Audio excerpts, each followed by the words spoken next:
having more engagement directly from capital will be becoming more possible. The other signature event, which will be held on the 12th, and then the terrorism one, the nexus between terrorism and organized crime will be held on the 6th of August, while the impact of COVID-19 on peace building and sustaining peace will be held on the 12th of August. Now, this idea for the second signature event is that we wanted to ensure that what is being done in the Council as well as the United Nations has relevance to our constituencies, for everyone in the world also, that they are have a relationship with the issue that are being discussed. And precisely the point that we are still on a pandemic situation, COVID-19, and thereby the need to continue discussing this issue as it relates on the question of peace building and sustaining peace. Now, this is also to build on the Secretary General call for a global ceasefire, as well as various resolutions, including the one that we had in the GAA Resolution 274-270, as well as the recent resolution of the Council, which is Resolution 2532 on COVID-19. So, in short, our hope is that the message will be sent outside of New York, that the UN, particularly the Security Council, has relevance to everyday life, and we are discussing this as how it relates to the situation in many countries with the viewpoint of peace and security. Now, other than that, I just would like to report also that there are an area formula meeting that we wanted to have, which is on relation between cyber and critical infrastructure. This is also an important point that we think are quite relevant to be discussed. Simply taking account also the humanitarian situation. So this will be held on the 28th, if I'm not mistaken. Sorry, 26th of August. During our presidency, we are also scheduling the adoption of 3 mandate renewal resolutions, namely on UNIFIL Lebanon mandate extension, the Mali sanction, and the UNSOF Somalia mandate. This, at least there are 3 resolutions that we should adopt. Aside from that, member of the council is working also on several other resolutions, hopefully could be concluded during our presidency. We are also working on a resolution on women peacekeepers. We have taken note, all of us, that women peacekeepers have been influential and have been quite effective in addressing many issues in conflict situation. And precisely the point that a resolution on women peacekeeper, the role of women peacekeeper are becoming more prominent in various missions, and the need for a resolution in this regard.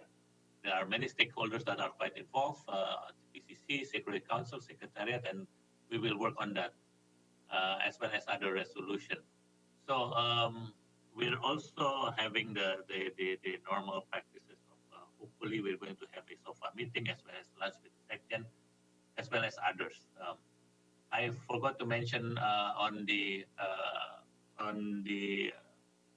open debate on the 12th of August, which is on impact of COVID-19 on peace building and sustaining peace. We're going to have the Secretary General Antonio Guterres as a briefer, as well as former Secretary General Ban Ki-moon, aside from stakeholders from academia and civil society.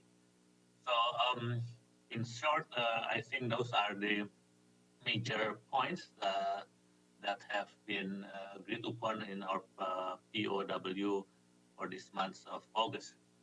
So, Yvonne, I think it's easier for me to receive questions. I've been talking the whole day, so I would love to hear from colleagues on the media if they have any comments or questions. Thank you. Thank you, Ambassador Djani. And now we would like to open the question and answer session, but the first question I would like to give to ED, AP. ED, the floor is yours. Thank you. Other colleagues, you might also use the chat sections if you want to raise questions. Sorry, ED, the floor is yours. That's all right. Thank you very much, Yvonne. And thank you so much, Mr. Ambassador, for doing this briefing on behalf of the United Nations Correspondents Association. We're delighted that you're doing this briefing, and we hope that you will do many more during the month of August. I wonder if you could clarify two things that you said. We all know that the German ambassador did several, at least two meetings in the UN head in the ECOSOC chamber, and I wondered if you had any plans to follow suit on that. And I'm not sure I quite understood what the area meeting on August 6th was aimed at accomplishing, but that was the clarifications. I also had two questions. One, are you expecting any action on the US draft resolution that would extend the Iran arms embargo indefinitely? And secondly, can you give us an update on negotiations on the UNIFIL resolution? Because we know that there have been some differences between, with the Israelis especially, pushing for a much tougher mandate. Thank you. Thank you, Edie. And now, Ambassador Djani, the floor is yours. Sorry, Edie, I lost the last question. If you could repeat the last question, there was some technical problem here. The last question. Oh, my last question was on the, if you could give us an update on the UNIFIL mandate and the negotiation, since we know that Israel has been pressing for a tougher mandate. All right. Thanks so much, Edie, as usual. So nice to see you. Even though we cannot see you in face to face, but definitely I'm happy to see you're healthy, and that is the most important point. Once again, on the question of meetings, as you know, we have been tasked by the member of the council to pursue with the secretariat, and we have been talking to the senior management as well as various people in the secretariat to find out the possibilities of having a meeting in the chambers itself, the Security Council chambers. Of course, everything should be balanced between the health requirement as well as the situation on New York regulation, New York City regulation. But we are also working to have the meeting in hybrid, meaning that more meetings in a much more safer environment, meaning in the ECOSOC. So we are hoping that we could have a meeting once a week at the very least. But once again, that is all depending on the situation in New York as well as the secretariat. So following up from the German presidency. Aside from that, we're also working on this question of having the platform for translation, because some of the colleagues are having difficulties on this translation issue. So we are working with the secretariat to ensure that the platform for video conferencing through with full interpretation could be undertaken.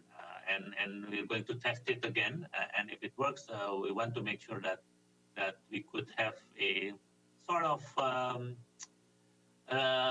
similar to the normal meeting of the council, if I may say so. But that is on the question of the meeting. Now, on the issue of the area formula, the area formula is on cyber and critical infrastructure, which will be held on the 26th of August.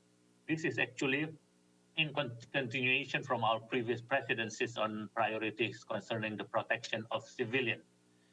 This is mainly aimed at raising awareness and vulnerability of critical infrastructure against cyber attack, including the potential humanitarian consequences of such an attack. And of course, we are hopefully could discuss the need to protect critical infrastructure against cyber attack and ways to strengthen it globally. We are working with the ICRC on this, and of course discussing how various norms and state behavior and other issues. So once again, this is one issues that we could try to start discussion on. Of course, no outcome is planned as present. On the question of on the draft resolution, I believe that was on arms embargo, if I'm not mistaken, and I hope I took it correctly. Once again, we have not yet received anything in this regard as present. And of course, we are at the hands of members, how they would like to proceed. The president is in the hands of the collective wisdom of the membership of the council. And of course, we'll follow up after hearing more views from members.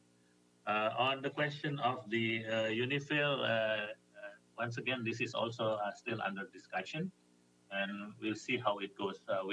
One thing for sure is that the mandate will expire at the end of this month of August, and we hope that we could adopt a resolution vis-a-vis the UNIFIL. So at present, that's what I could inform you. I hope that helps. Thank you, Ambassador, and thank you once again, Edie. I would now like to give the floor to Gloria Keynes before Abdel Hamid. So, Gloria, the floor. Yes, Ambassador, it's an honor and pleasure to meet you. Since this COVID, there have been very few receptions for us to go face to face. Ambassador Djani, we have a lot of listeners and followers of our publications in Japan. I'd like to ask about your economy and your factories.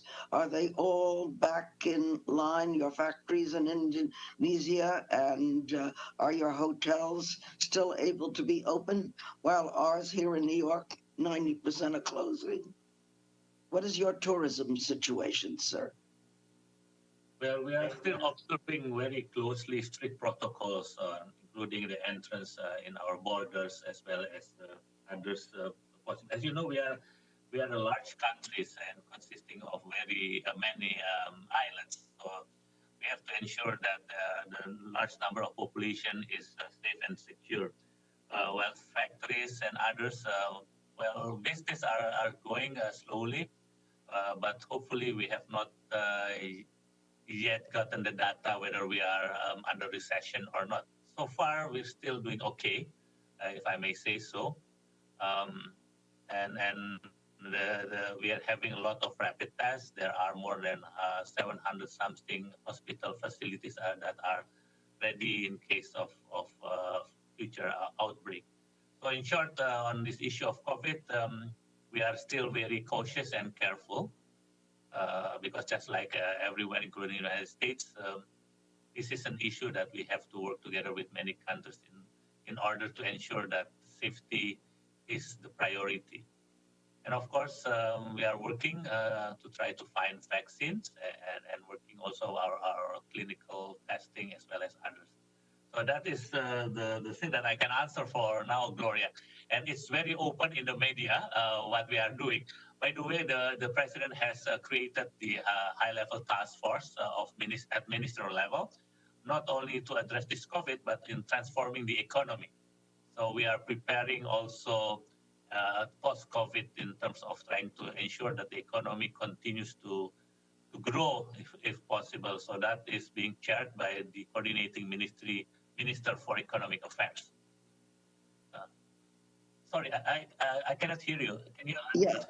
Ambassador, one of our editors, Tina Fayed, is covering Lebanon now, and she's looking forward to going to Bali. I think she's already reserved in about 2 months. She said she's really excited, and she hears from people there. It's perfect still in Bali. Well, of course, hotels and everything is depending on which area. But one thing for sure is that this 14 days of quarantine is the most important part.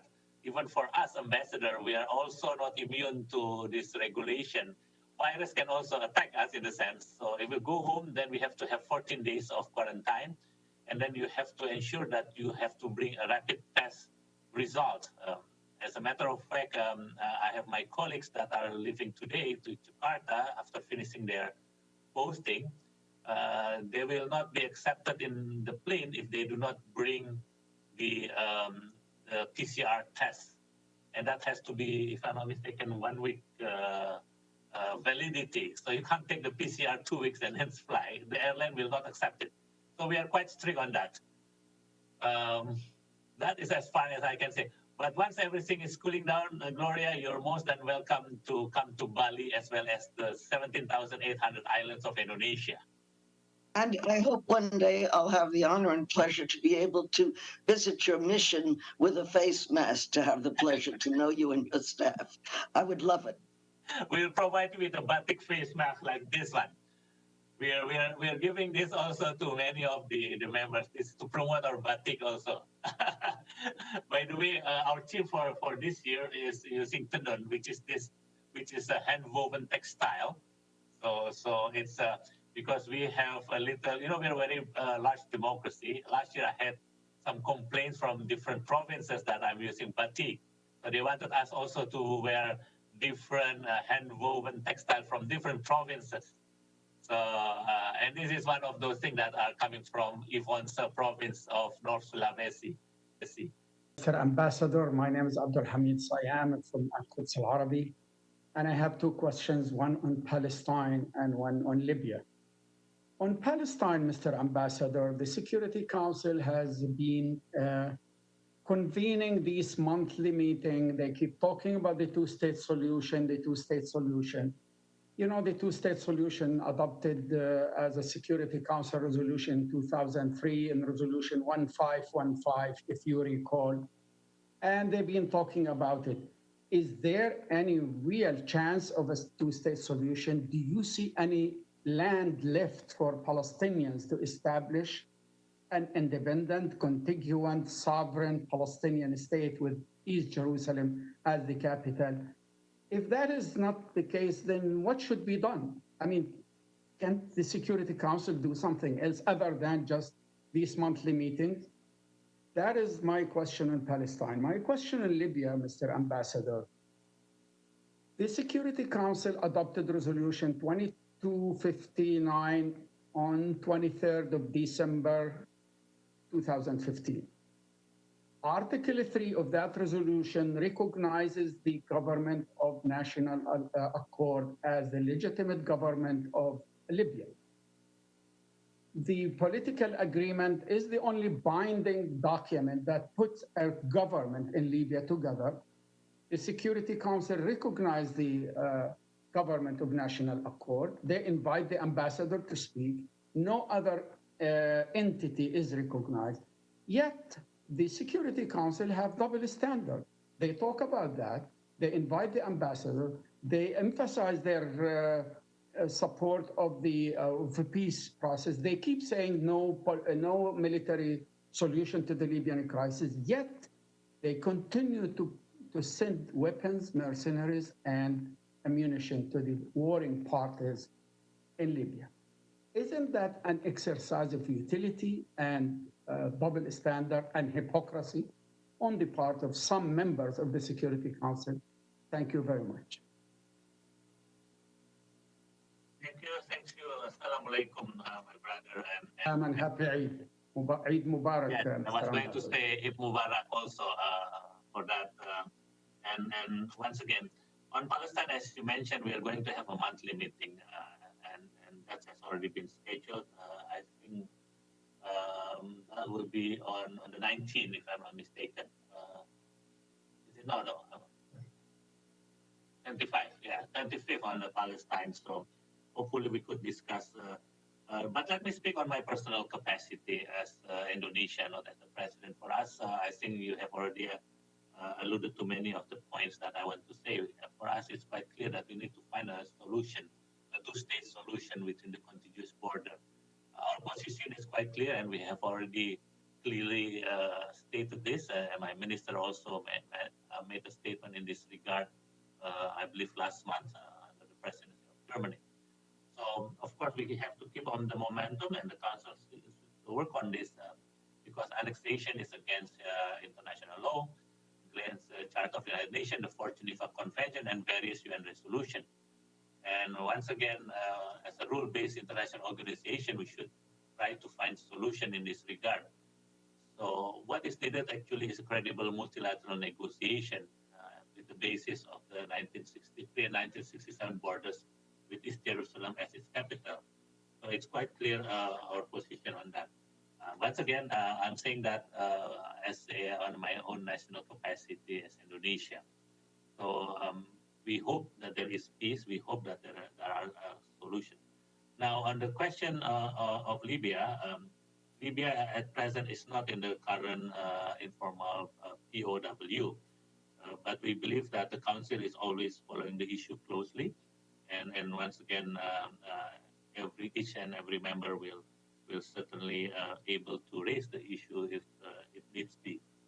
Let me once again speak on behalf of Indonesia. We also, as a brotherly nation of Libya, would like to see peace reign in the whole of Libya. And rest assured for Indonesia, what is more important, as we always mention in our presidency, is that the most important factor for us is saving human lives, wherever it is, including in Libya. So we do hope that the Berlin process and the multi-track being done by the Secretary General based on Resolution 2510 would certainly lead to some result. So I think I'll leave it at that. Once again, the last point, I'm talking on behalf of Indonesia. We wanted to see Libya peaceful, secure, and stable as a brotherly nation, Indonesia. So I hope that answers your question. Thank you, Mr. Ambassador. Thank you, Ambassador. Next one, I would like to give the floor to Ibtisan Azem from Al Arabi newspaper. Thank you, Yvonne. Thank you, Ambassador, for the briefing. I have first two follow-ups. One on the Iran resolution. If you could give us more details on where the negotiations are, whether any of the 10 members were consulted on the draft, and then the second follow-up, you talked about a high-level meeting which the Secretary General going to attend on COVID. Could you, if I got you right, could you please say more on that? And my question is on Libya, and giving your answer and the meeting you had last week, the closed meeting. After that meeting, the Libyan ambassador published on social media his whole speech to the council, to the Security Council, and one main thing, one of the things he said was that, or asked, what is the purpose of the sanction committee and the reports of the sanction committee if no one is being, if the Security Council doesn't follow up? I'm of course paraphrasing. Could you tell us what is the Security Council want to do next on this regard? Because you have been meeting and we have been hearing the same things, but non-specific steps. Thank you so much again, and congratulations on the presidency. Right. Thank you very much. I hope I got your name right. Ibtisan Azem. Once again, yes. Yes. Because I was the problem of this video conferencing is it's easier like last year where we are there.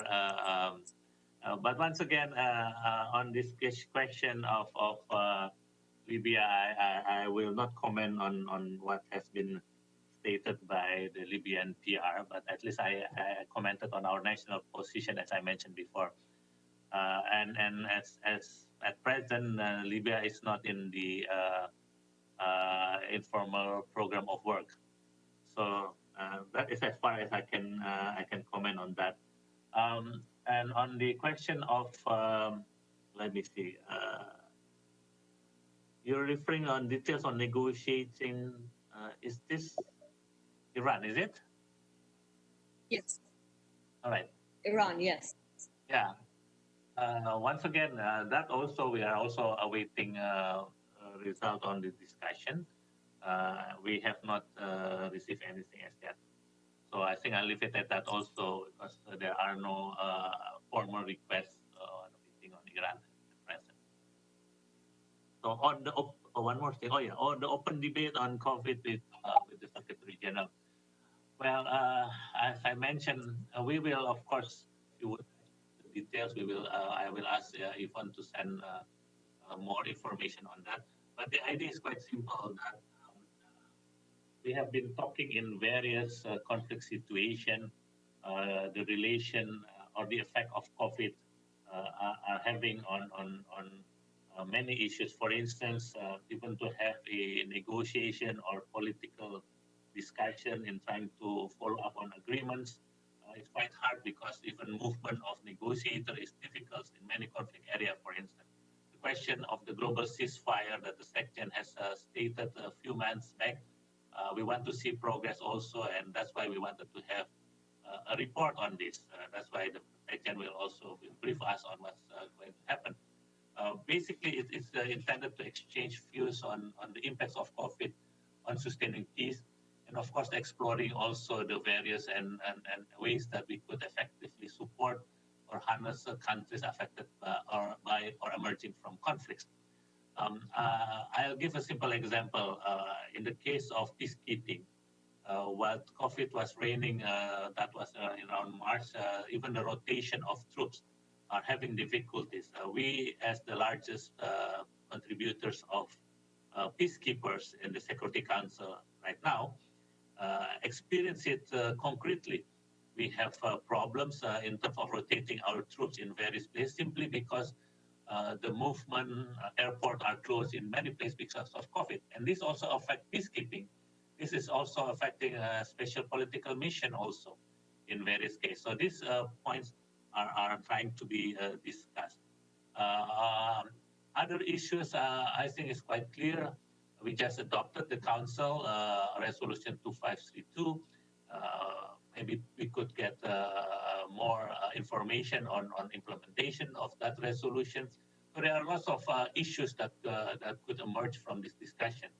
And precisely the point that we invited also former Secretary General Ban Ki-moon, because as you know, he was also influential in the concept of peace building, sustaining peace when he was Secretary General. So this is an issue. The main idea is also to give relevance of what we are doing in the council to the normal constituency. I don't know about in your country, in other countries, but in Indonesia, for instance, people are asking, what is Indonesia doing in the Security Council on COVID, for instance? This is affecting us, the normal people. So while we're in the council, have you done anything on that? So that was the simple question that are being raised to me as ambassador, as well as to many of us here in the United Nations. So this is another way to address that issues, because this will be a webcast and people will be able to understand what the UN. The UN has done a lot, to be frank, but that has to be conveyed to the normal people on the ground, those that are implementing the mandate, as well as the normal taxpayers in various countries. So I'm making it. I'm an economist by training, so I want to make sure that if I were an Indonesian citizen, I would also ask what is happening with my taxpayer money, including our contribution to the United Nations. So this is one way of trying to raise that awareness. I hope I have answered your question, but if you need follow up again, I will ask Yvonne to brief you, or will give you a details in this regard. Thank you very much. Pleasure is mine. Thank you, Ambassador. And next, I would like to give the floor to Nabil. You have the floor. Thank you, Yvonne. Congratulations, Mr. Ambassador, and best of luck. The Security Council sent a clear message to the Houthis last week, I think, to facilitate the access of the UN's team to Safar tanker in the Red Sea. Have you received any response from the Houthis on this? If not, are you planning to send another message to follow up on this matter?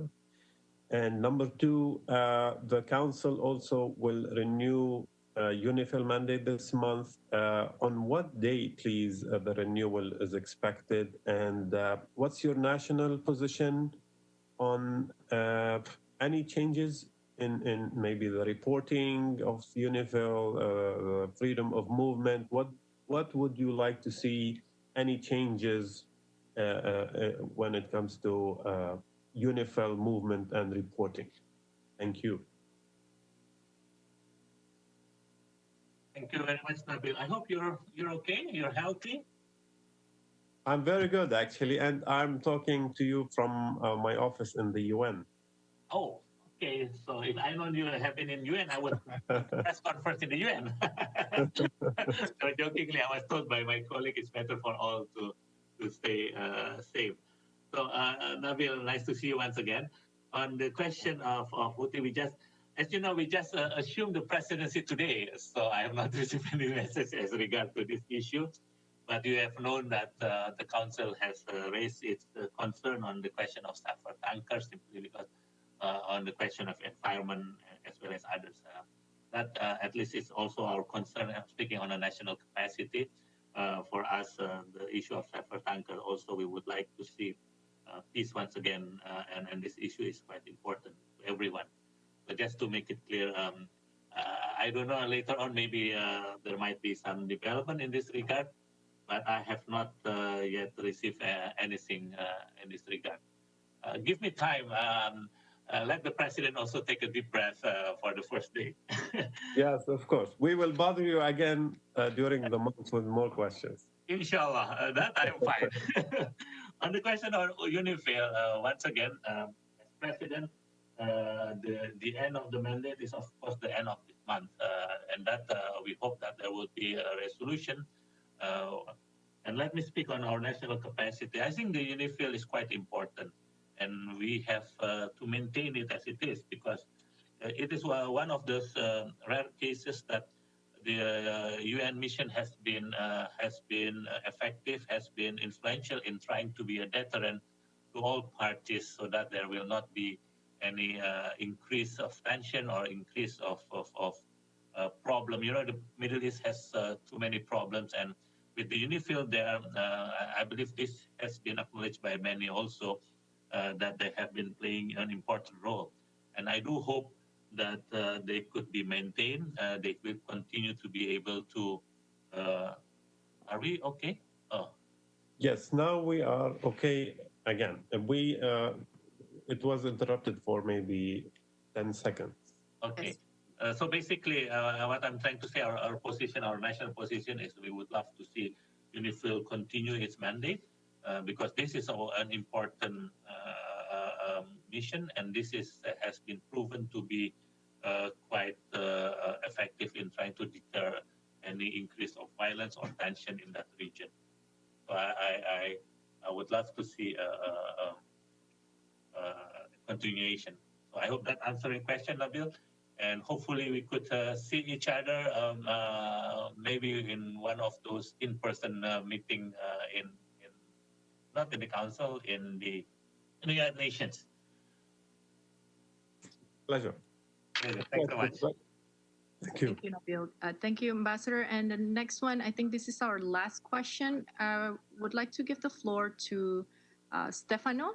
The floor is yours. Thank you, Yvonne.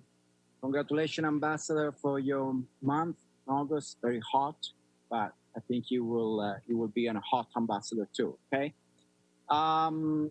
I have actually my question is a follow-up because it's about Libya. I have to say that I was surprised to see that in the program, Libya is not there.